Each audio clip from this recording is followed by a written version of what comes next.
Legend of Zelda. Quite a legendary game indeed.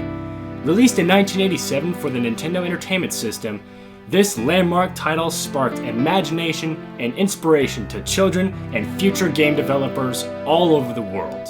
While I'm personally not a big fan of the series, I can still acknowledge the impact that it had on gaming. And honestly, they're not bad games. I just think there's other stuff out there that's better. But without further ado, let's see why this game is legendary.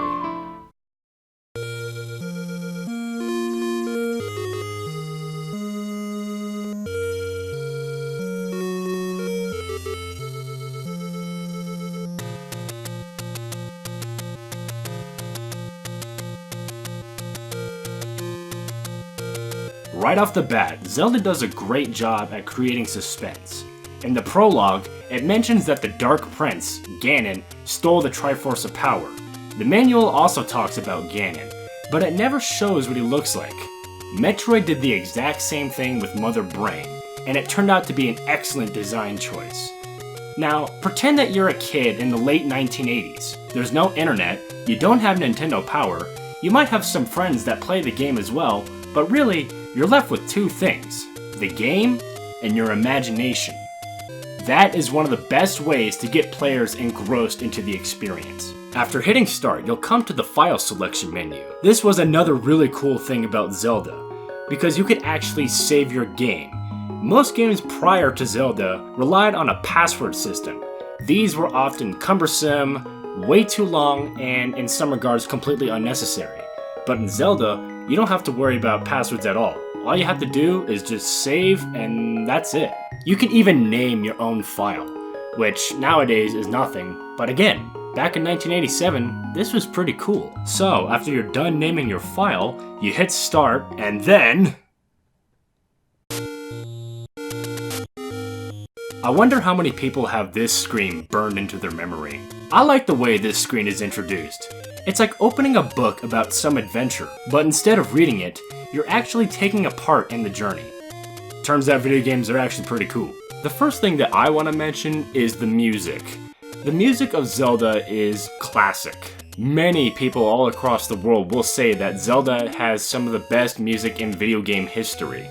And I totally agree with that. Even though I'm not a huge fan of games, I will always respect the music because, well, it's just as iconic as the Super Mario theme. Not surprising seeing how the same guy, Koji Kondo, composed the music for both games. Well, since you just started your adventure, you need a weapon, so the first thing you do is head into the nearby cave and pick up the sword from the old man. I think this would actually be a good time to talk about some of the history behind Legend of Zelda. For one, the game's creator, Shigeru Miyamoto, got the inspiration for the game while he was a child. See, when he was a kid, his parents would let him go out into the woods and just explore. I think a lot of children have that sort of desire to explore things. I mean, obviously this world is new to them, so it only makes sense that they would want to go out and just look around. And that's one thing that this game does really well. Just like in Metroid, you're actually going somewhere. You're actually exploring an environment. It's not like in Pitfall where you're really just running in a circle.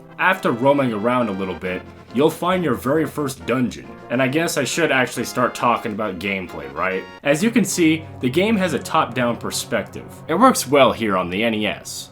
And killing enemies is satisfying as always. There is a good variety of enemies in the game, and each of them behaves differently from each other. Some enemies can only be killed certain ways, such as the Dark Knights. The only way to kill them is to stab them in the back. Fun little fact though, in Japan, the Famicom has a controller with a microphone in it. I mention this because you can kill Pole's voice by making a loud noise into the mic. But since the NES doesn't have a microphone, they can only die by conventional means only. However, it's still in the manual that says Pole's voice hates loud noises, which is odd to me because why did they include it in the manual but not include it in the game somehow? There's a good variety of secondary weapons in the game as well. However, you're mostly going to be relying on your sword because, well, the secondary weapons are really only good for a few enemies. For instance, the boomerang is good at killing small enemies like bats, but against normal enemies, it just stuns them, which is still good, but it doesn't kill them. I should also mention that the Master Sword is not in this game. There's only 3 swords in the game: Wood, White, and the Magical Sword. Also, I gotta say, the level design is excellent. Navigation is smooth. You're not gonna have to go on some absurd route to get from one end of the map to another. This also goes for the dungeons. Each of them has a layout that represents an object or an animal or some mythical creature. And let's not forget the amount of secrets and clues that are hidden just everywhere. Most of them can be found by bombing a certain spot or moving a particular block. You might uncover a secret passage or an essential item. The dungeons are the best place to look for secrets. This is where you'll usually find a secret item to help you out or something that'll help you progress throughout the game. It is imperative that you search every inch of every dungeon, because if you happen to miss an item from a dungeon, you're gonna get stuck. Best example I can think of is the flute. Not only is the flute used to kill a certain boss, but you also have to use it to reveal level 7, and you're gonna be ripping your hair out wondering what you're doing wrong. At the end of each dungeon, you'll have to fight a boss, most of which are pretty straightforward to kill, but there are a few that take a little brain power to defeat. For instance, the dongos can only be killed by bombs, and you have to place it in their mouth. After killing the boss, you'll receive a heart container, and you go into the next room and find a piece of the Triforce. Collect it,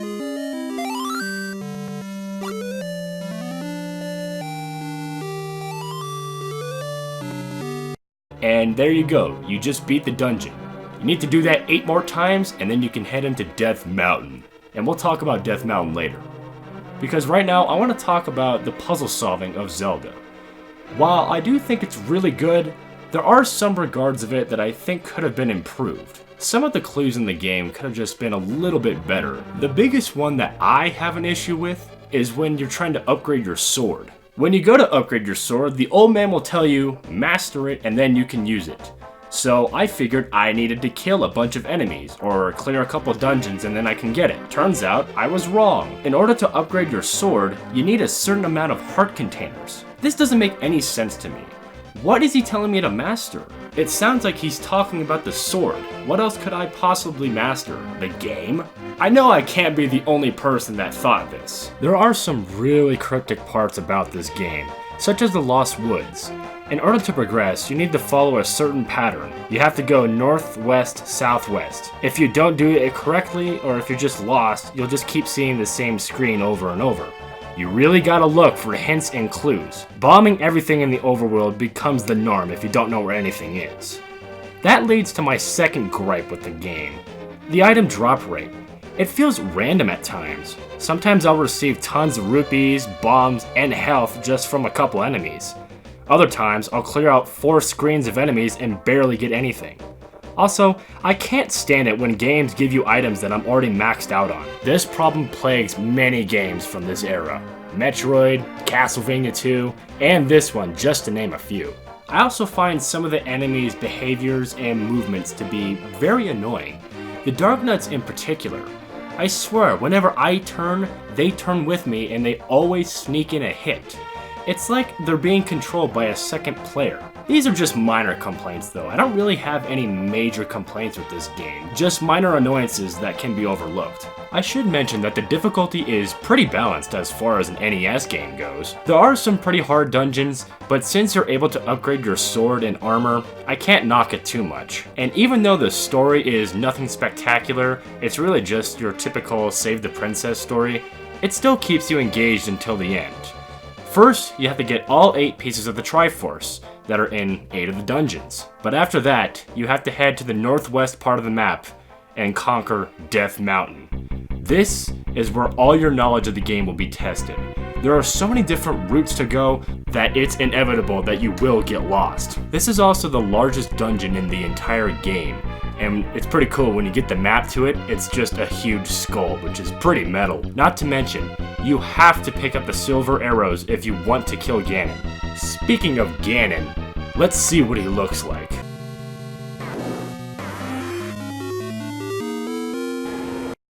Normally I would say I'm disappointed, but I actually kind of like the way he looks in this game. I mean, come on, it's an NES game. There's limitations, but it's still charming. The boss fight with Ganon is actually pretty easy. He may be invisible for the fight, but there is a pattern.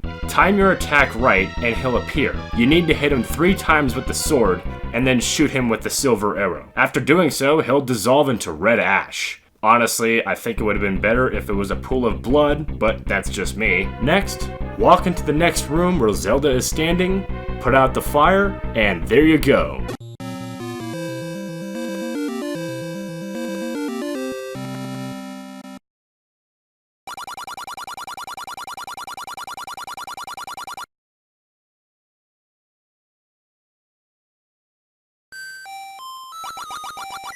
I can genuinely say that I had fun playing through this game. Even though there are tons of cryptic moments and even some really frustrating dungeons, I still think that this is a game that every gamer should go through at least once in their lifetime. Nowadays, Zelda is a franchise, but it's always good to go back to a franchise's roots to see where it all began.